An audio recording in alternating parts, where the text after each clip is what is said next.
Poštovani gledatelji, srdačan pozdrav i ove srijede u emisiji Zapadna strana. Za uvodnu priču, za početak, odabrali smo jednu autobiografsku priču, točnije knjigu koja nam je netom izašla. Riječ je o knjizi Tlo pod nogama. Autorica nam je Melisa Osmanović. Vjerujem da će vam ova priča zaista biti zanimljiva, isto tako kao i knjiga, jer se radi o osobi sa invaliditetom. Kako i zašto je Melisa odlučila napisati uopće ovu knjigu i tko nam je Melisa Osmanović, najbolje ćete doznati poslušate li ovaj 20-ak minuta dug razgovor. Vjerujem da će biti zanimljivo jer je Melisa ovdje sa nama i ima nam štošta toga za reći.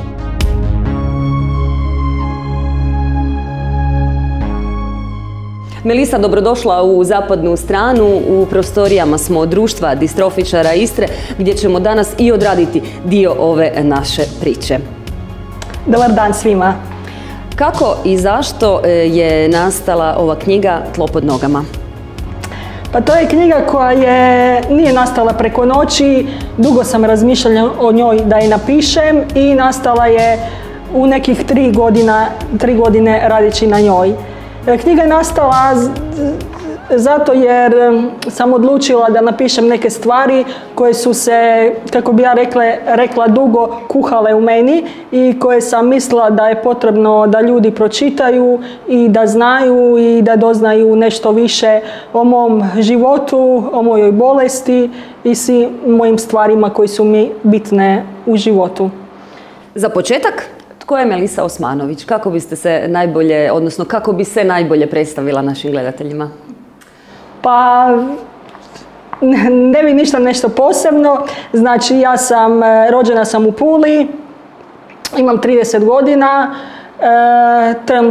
trenutno sam članica društva distrofičara Istre. Mogu reći, oboljela sam sa 3 godine od mišićne distrofije, bolest koja oduzima mišiće. Kroz godine sam i druge stvari radila, sportašica sam također.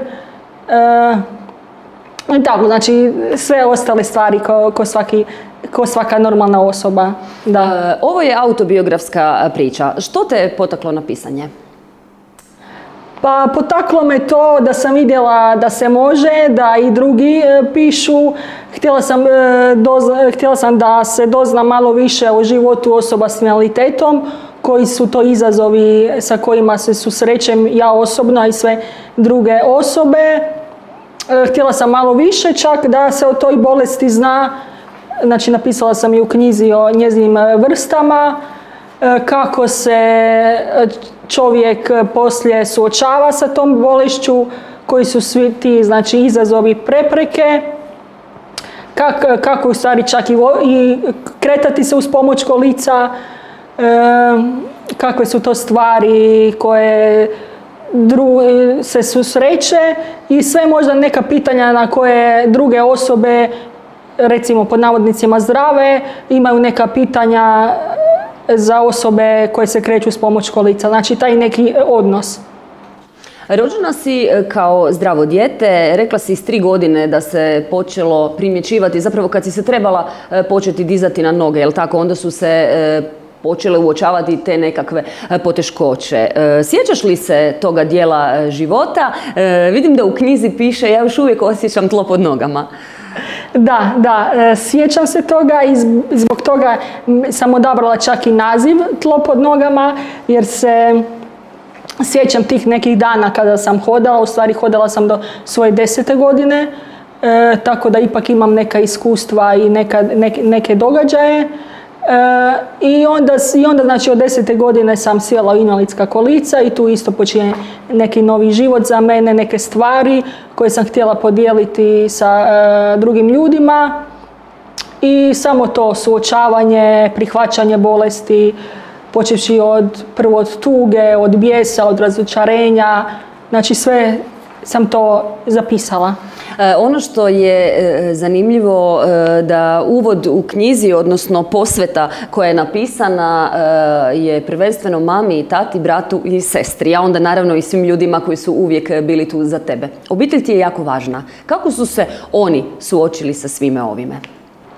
Pa da, naravno da mi je važna. Na početku sam im rekla da želim napisati knjigu.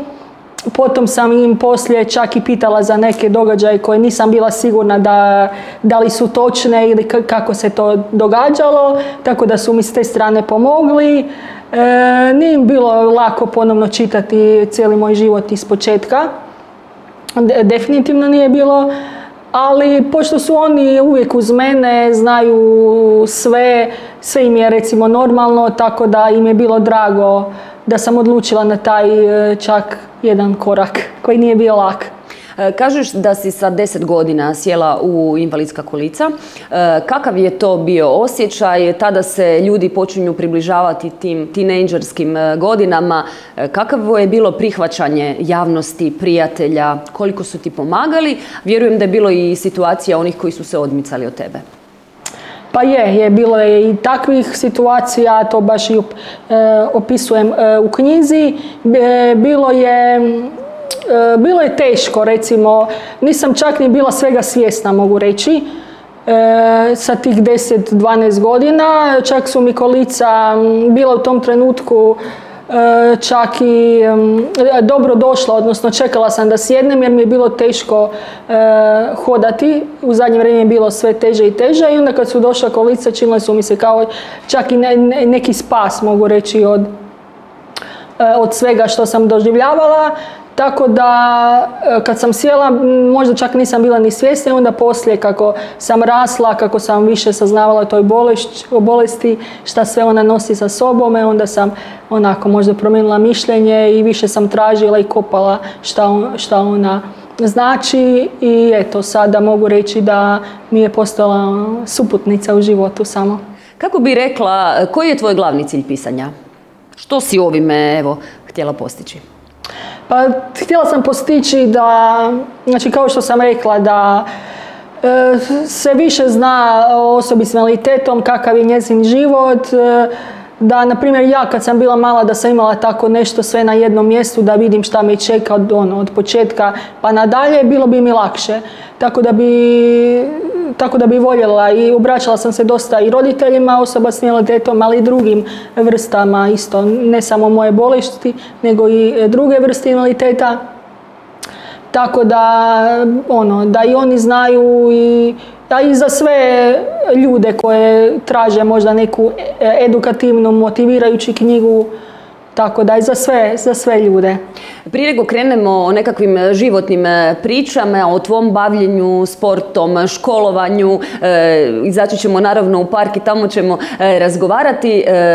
Odabrali smo namjerno za početak ove prostorije Društva distrofičara Istre. Vjerujem da one tebi jako puno znače. Koliko ti je ovo društvo pomoglo u tvom životu, prijatelji, kolege? Ovdje uvijek vlada vedrina i pozitiva. Da. Pa puno mi je pomogla, sigurno nekih 15 godina sam već učlanjena u Društvo distrofičara, čak i više. I puno mi je pomogla upoznati kolica, upravljati njime, odgovorili me na puno pitanja šta nosi moja bolest kroz godine i malo po malo sam ušla kao članica, kao volonterka u Društvo distrofičara, upoznala druge ljude, slavila rođendane čak i sve skupa i evo trenutno sam 2 godine već dopredsjednica Društva distrofičara i upoznata sam puno u radu, u aktivnosti, u radionice koje imamo često i mislim da je sama udruga prepoznatljiva u Puli i puno pomaže osobama sa mišićnom distrofijom i ostalim bolestima. Možemo možda samo malo se zadržati na Društvu distrofičara Istre, vrlo ste aktivni, koliko imate članova, nekako imate jako rado i ljudi vam se odazivaju na humanitarne akcije, znamo da članovima pomažete u kupnji i kreveta i ortopedskih pomagala, vjerujemo da to osobe cijene.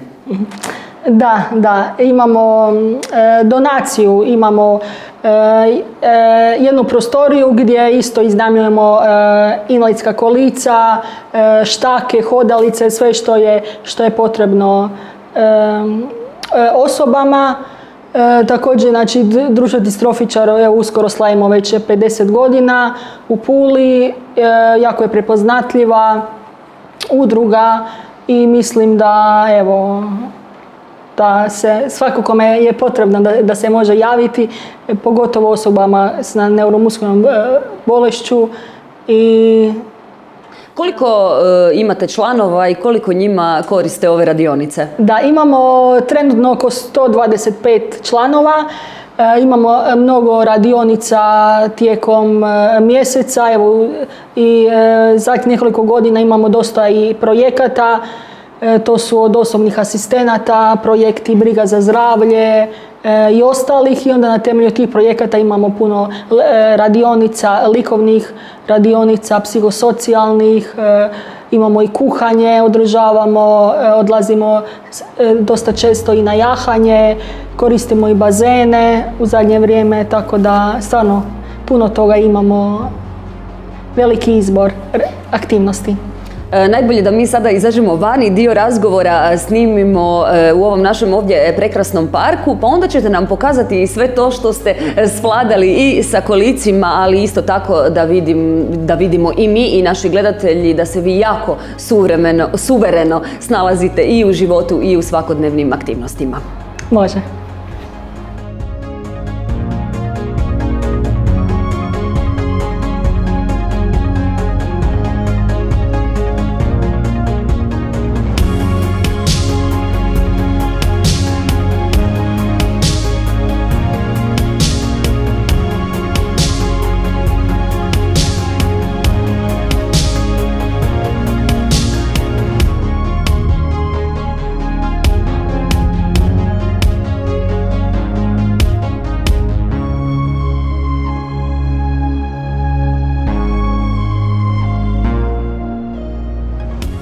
Kada ovako šetamo i razgovaramo, što bi nam u uvodu rekla, koliko je Pula prilagođena, mislim, na cestovne barijere i prepreke osobama sa invaliditetom?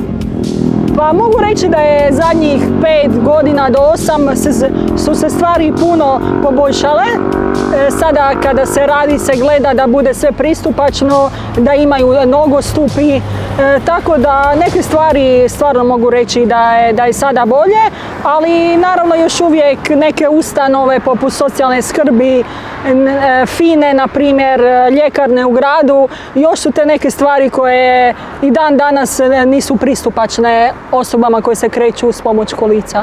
Da. Koliko se društvo uspjelo senzibilizirati? Ima li još uvijek upiranja prstom u, ne znam, evo, konkretno tvoja kolica? Čuješ li nekakve komentare? Koliko to utječe na tebe?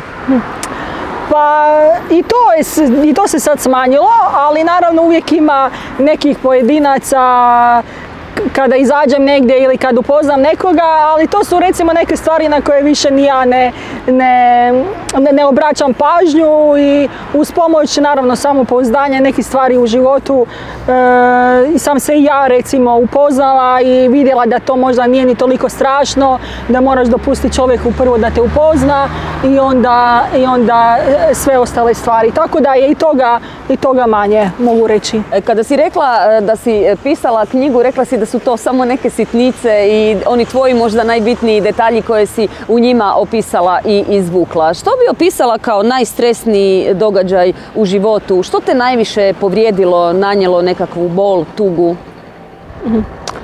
Pa mogu reći da je možda tuge i boli bilo najviše u periodu između 15. i 20. godine. Znači, kad sam bila u srednjoj školi, kad sam je tek upisala, išla sam u redovnu ekonomsku školu, znači tu u Puli.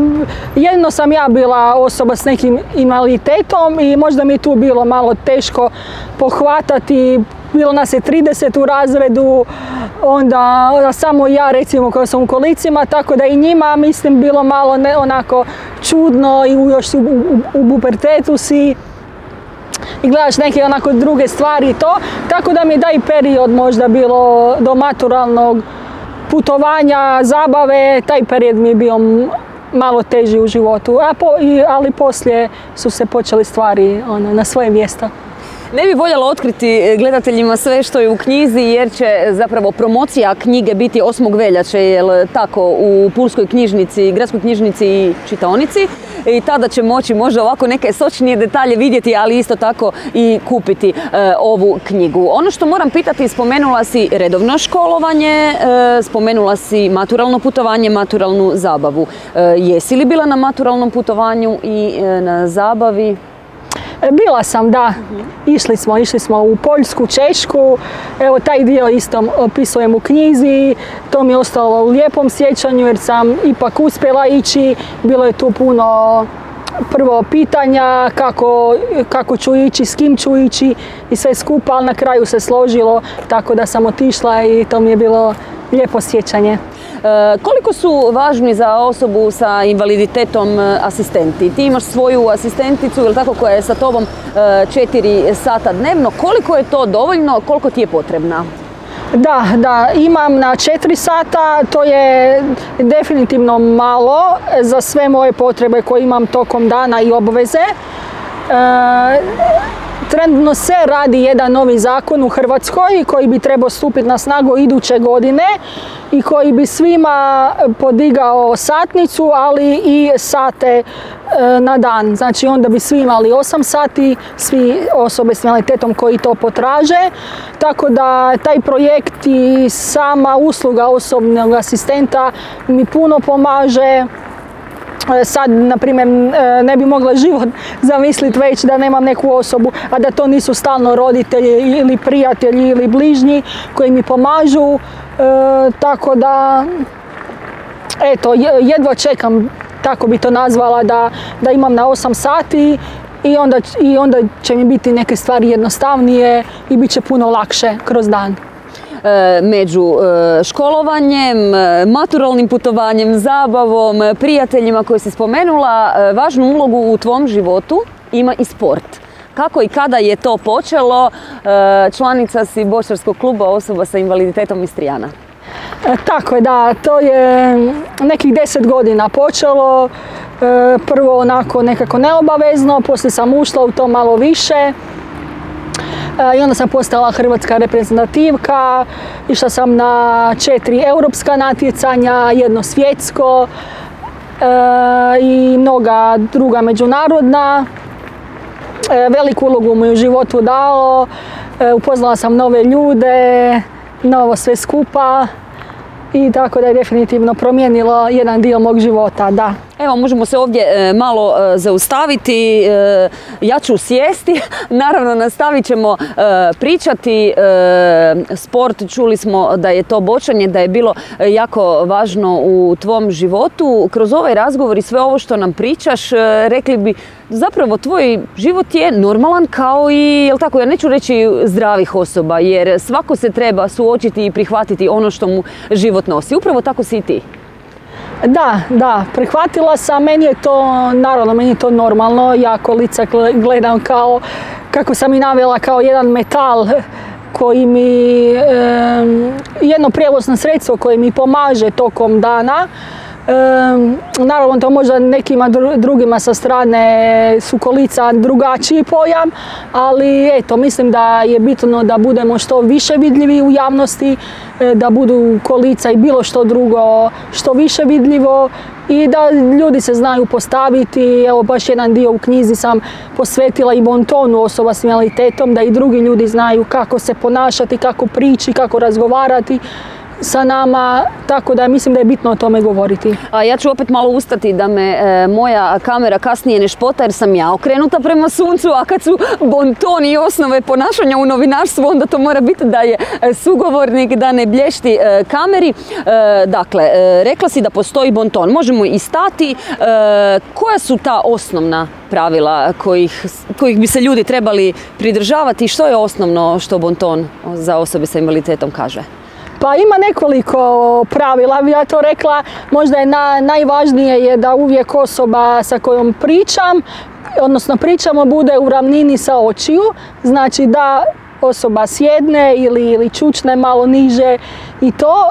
Drugo, bitno je uvijek se pozdraviti, odnosno rukovat s osobom, čak imala ona ruku ili ne, ili dodirom. Onda je uvijek je bitno pitati da li osoba treba pomoć, a ne prepostaviti da treba ili odmah uskočiti, a da osobi možda uopće ne treba pomoć ili ne želi ili je nepotrebna. Tako da eto, tih 3 stvari bi navela kao najvažnije. Drago mi je što sam i ja nešto novo naučila, pa ću ja evo sada zato i čučnuti.